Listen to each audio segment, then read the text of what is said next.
سلام دوستان عزیزم. امروزه رژ لب فقط یک وسیله آرایشی نیست، بلکه بخشی از سبک شخصی و حتی شخصیت فرد محسوب میشه. رژ لب در واقع یک امضای شخصیه. هر رنگی که انتخاب میکنی یه پیام داره.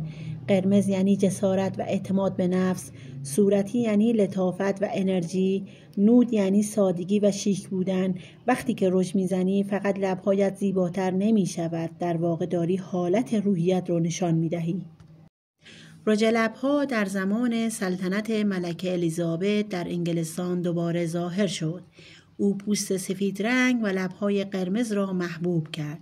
با این حال دسترسی آن برای زنان نجیب یا بازیگران و هنرپیشه‌هایی که روی صحنه ظاهر می‌شدند همچنان محدود بود. تا حدود 3 قرن پس از آن رژ لب در دست بازیگران باقی ماند. در این سال یک برند فرانسوی عطر به نام گلن اولین شرکتی بود که به تولید رژ لب پرداخت. رژ لب آنها با پیه آهو، موم زنبور عسل و روغن کرچک تهیه می شده بود که سپس در کاغذ ابریشم پیچیده می شد.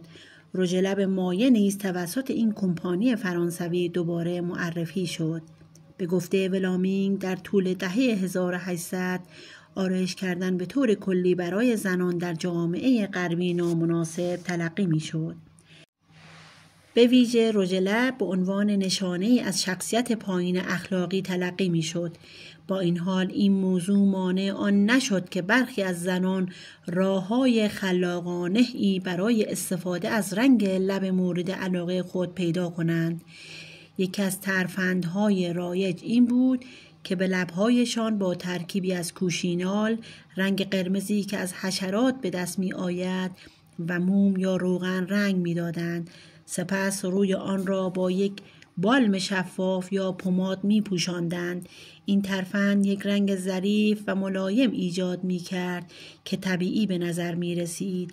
با این حال همچنان به آنها اجازه می داد تا سبک شخصی خود را بیان کنند.